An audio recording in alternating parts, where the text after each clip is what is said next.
एक छोटे से गांव में अहमद नाम का एक लड़का रहता था। वो एक गरीब किसान का बेटा था, मगर अपनी ईमानदारी और सच्चाई की वजह से पूरे गांव में मशहूर था। अहमद रोज सुबह सवेरे उठकर अपने बाप के साथ खेतों में काम करने जाता। वो सख्त मेहनत करता, मगर कभी शकवा नहीं करता था। एक दिन जब वो खेत की तरफ जा रहा था तो रास्ते में उसे एक छोटी सी थैली मिली। उसने थैली खोली तो हैरान रह गया। अंदर सोने के 10 सिक्के थे। अहमद के दिल में एक लम्हे को ख्याल आया, अगर मैंने ये सिक्के रख ले तो उससे हमारी सारी गुर्बत खत्म हो सकती है। मगर अगले ही लम्हे उसने अपने बाप के अल्फाज याद किए, बेटा, ईमानदारी सबसे बड़ी दौलत है, सच्चाई कभी जाया नहीं जाती। अहमद ने फैसला किया कि वो ये सिक्के मालिक को वापस करेगा।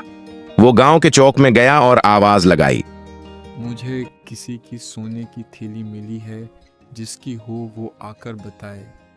काफी देर तक लोग आते रहे, मगर किसी ने सही निशानियां नहीं बताईं।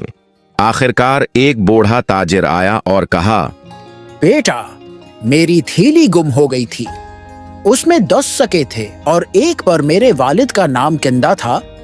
अहमद ने थैली खोली तो वाकई एक सिक्के पर नाम कंदा था। उसने फौरन थैली ताजिर को वापस कर दी। बूढ़ा ताजिर खुशी से रो पड़ा।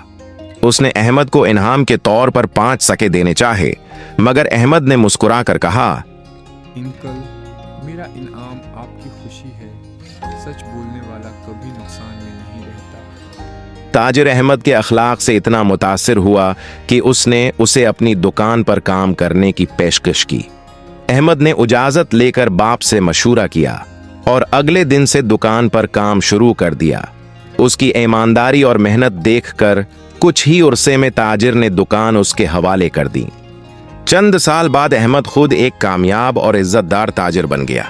वो हमेशा कहता, सच्चाई इंसान को दौलत से नहीं, इज्जत से नवाजती है। गांव के लोग अपने बच्चों को उसकी मिसाल देते और कहते, देखो, सच बोलने वाला कभी महरूम नहीं रहता।